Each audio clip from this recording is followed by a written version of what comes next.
आज मी तुम्हाला इतकी छान सिंपल पद्धतीने चवदार अशी टेस्टी अशी फरसबीची भाजी बटाटा टाकून खूप मस्त टेस्टी भाजी अशी करून दाखवणार आहे।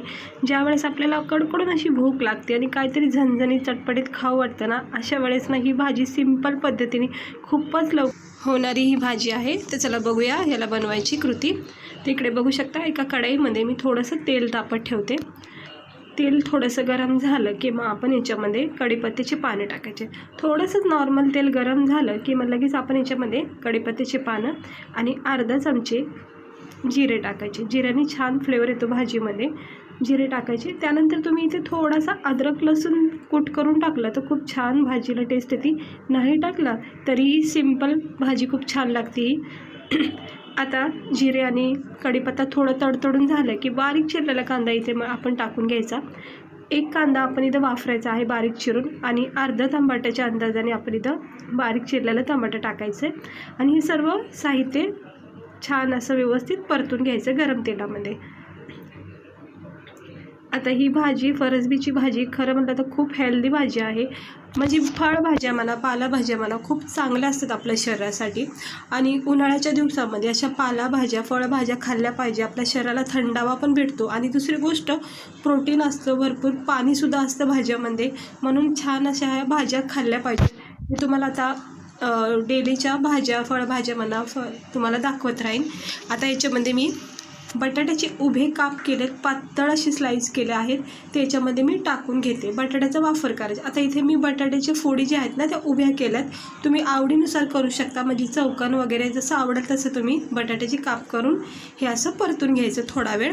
जिरा, कांदा, टमाटर आणि कढीपत्ता जे आपण फोडणी केली त्याच्यामध्ये बटाट्याला थोडी स्टीम द्यायची, जेणेकरून काय होतं शेंगाच्या अंदाजे बटाटे थोडे लवकर म्हणजे उशीर लागतो शिजायला, त्यामुळं अगोदर थोडंसं तेलामध्ये बटाट्याला थोडं नरम केलं ना, म्हणजे फ्राय केलं ना की छानपैकी भाजी मग लवकर होऊन जाते। आता इकडे बघू शकता बटाटे थोडे फ्राय झाले की मग आपण याच्यामध्ये आपले मसाले टाकायचे, जे बेसिक मसाले असते जसे तुम्हाला आवडेल तशी चवीनुसार इथे टाकू शकता। मी इथे 2 चमचा लाल तिखट टाकला आहे, अर्धा चमचा इथे गरम मसाला टाकला कारण भाजी थोडीच बनवते मी। त्यानंतर मी इथं अर्धा चमचा हळद टाकली चांगला रंग येण्यासाठी आणि गरम मसालासुद्धा टाकला आहे। धना पावडर वगैरे काही टाकलं नाही आहे, छान होती भाजी अशी सुद्धा। आणि चवीनुसार मीठसुद्धा इथेच टाकायचं ज्यावेळेस आपण बटाटे सगळं कांदा टमाटर परतून घेऊ त्याच वेळेस। आणि मग हे सर्व मसाले बटाट्याला एकजीव करून घ्यायचं, कारण की कसं बटाट्याला एक चांगली कोटिंग भेटते मसाल्याची आणि मस्तपैकी पॅक होऊन जातात मसाले याच्यामध्ये, म्हणजे खाता वेळेस ना एक वेगळीच चव लागते मसाल्याची छान अशी बटाट्याला। आता याला पुन्हा एकदा वाफेवर ठेवायचं 1 मिनटं। 1 मिनटं झालं की आपण बघायचं, इकडे बघू शकता वाफेवर किती मस्त असं तेल सुटलेलं आहे आणि ह्या तेलामध्ये जे मसाले आपण फ्राय केलेले आहेत ते व्यवस्थित असे बटाट्याला याची कोटिंग भेटलेली आहे आणि बटाटे 100तून 50% असे हे अर्धे नरम सॉफ्ट झालेले आहेत, म्हणजे आता आपली भाजी बनवायला काही वेळ लागणार नाही। इकडे बघू शकता छान असे बटाट्याचं बघा फ्राय झाले आहेत, मसाले छान परतून झालेले आहेत। आता आपण याच्यामध्ये हे फरसबी जी आहे ना ती कट करून घेतली स्वच्छ धुवून, आता याच्यामध्ये आपण हे टाकून घेऊ। आता फरसबी जी आहे ना ह्यालासुद्धा तुम्ही आवडीनुसार कट करू शकता, म्हणजे गोलाकारसुद्धा बारीक बारीक कट केल्या जातात। तर मी इथं थोडेसे 2-2 तुकडे केलेले आहेत आणि हे सगळं मिक्स करून घ्यायचं आपण ह्या मसाल्यामध्ये। आपण बटाट्याला जी कोटिंग केली मसाल्याची त्यासोबतच आता आपण हे फरसबी मिक्स करून घ्यायची मंद आचेवर।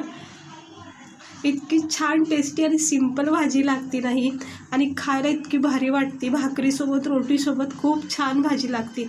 म्हणजे तुम्हाला कधी सकाळ सकाळ सुचलं नाही ना की डब्याला म्हणजे टिफिनला काय बनवायचं किंवा रात्री झटकीपटाची होणारी भाजी काय, तर ही भाजी तुम्ही नक्की ट्राय करा। हे बघा ह्या शेंगा जे आपण टाकल्यात ह्यालासुद्धा मी थोडीशी स्टीम दिली आणि मस्त हे मसाले याच्यामध्ये आता एकजीव झालेले आहेत, चांगला फ्लेवर उतरलेला आहे। कुठल्याही भाजीमध्ये लगेच पाणी नाही टाकायचं, थोडंसं परतून झालं की मग इथं थोडंसं अर्धा कपाच्या अंदाजाने मी इथं पाणी टाकलं आहे, कारण की बटाटे थोडेसे कच्चे आहेत आपले, नरम सॉफ्ट जरी अगोदर केले आहेत तरीसुद्धा हे याच्यामध्ये अर्धा कच्चापणा आहे, त्यामुळं पाण्याची आवश्यकता आहे. शेंगा आपल्या वाफेवर स्टीम होऊन जातील, पण बटाट्यासाठी मी थोडंसं पाणी टाकलं इथे. आता आपण झाकण ठेवायचं आणि अर्धा 1 मिनटं झाला की चेक करायचं. इकडे बघू शकता जे मी पाणी वापरलं आहे, म्हणजे जो रस्सा आपला तयार झाला आहे भाजीमध्ये, त्या रस्स्यामध्ये हा बटाटा जो आहे आपला हा नरम सॉफ्ट होऊन जाईल छानपैकी. म्हणजे याच्यामध्ये जो पण कच्चापणा राहिला आहे तो निघून जाईल. आणि सोबत आपल्या ह्या बीन्स ज्या आहेत ना त्यासुद्धा नरम सॉफ्ट होत राहतात.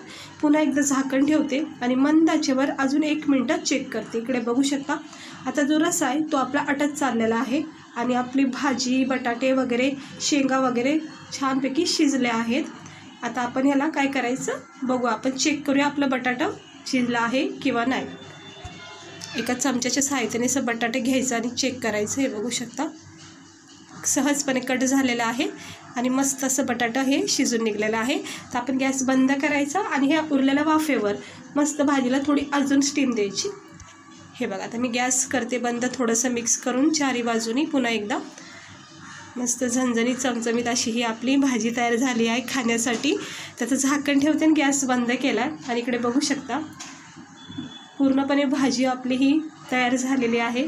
थोडा कॅमेरा सेट केला आहे मी, तुम्हाला म्हणजे चांगलं असं दिसून येईल. हे बघा किती भारी आपली ही चमचमीत झणझणीत अशी तोंडाची चव वाढवणारी ही बीन्स आलूची मी आज भाजी बनवलेली आहे. स्पेशली टिफिनसाठी तो खूप उत्तम भाजी आहे, म्हणजे कमी वेळात होणारी भाजी आणि खायलासुद्धा इतकं भारी आहे की मस्त तुम्ही 1 भाकरी 4 रोटी तर तुम्ही खाऊन जाता याच्यासोबत. सगळा रस्सा जो होता तो पूर्णपणे नाहीसा झाला आहे, तुम्ही बघू शकता. पूर्ण अशी सुक्की भाजी केली आपण. आणि आता आपण एका प्लेटमध्ये गरमागरम आपण आता जेवण्यासाठी ही भाजी सर्व करून घेऊया. हे बघा किती छान सुटसुटीत अशा आपल्या बीन्स आणि आपले आलू म्हणजे बटाटे जे किती नरम सॉफ्ट असे शिजून निघलेले आहेत. आणि मस्त झणझणीत चणचणीत अशी आलू बीन्सची भाजी म्हणजे फरसबी बटाट्याची भाजी तयार झाली आहे खाण्यासाठी. तिकडे बघू शकता किती छान दिसते आपली भाजी सिंपल पद्धतीने आणि कमी वेळात होणारी ही भाजी चवदार भाजी आहे. नक्की एकदा ट्राय करा. अति घाई झाले असेल तर त्याच वेळेत नक्की ट्राय करा. इकडे बघू शकता हे बटाटा मी पुन्हा एकदा दाखवते. हे बघा सहजपणे तुटून निघलेला आहे आणि आपल्या बीन्ससुद्धा छान अशा फ्राय झाल्या आहेत, म्हणजे शिजून निघलेल्या आहेत. तर गरमागरम अशी भाजी बनवा आणि भाकरीसोबत रोटीसोबत याचा आस्वाद घ्या, खूप भारी लागते. डाळ भात वगैरे जरी केला असेल, दाल राईस त्यासोबतसुद्धा तुम्ही ही भाजी खाऊ शकता. तर कशी वाटली तुम्हाला आजची ही सिंपल रेसिपी? आवडली असेल तर लाईक करा, चॅनलला सबस्क्राईबर करा असे छान छान व्हिडिओ बघण्यासाठी. हे बघू शकता मस्त अशी आपली बीन्स ही चवदार चटपटीत झालेली आहे खाण्यासाठी. तर चला भेटते मी तुम्हाला पुढच्या व्हिडिओमध्ये एका नवीन अशा छान रेसिपीसोबत. स्वस्त राहा, काळजी घ्या आणि बघत राहा.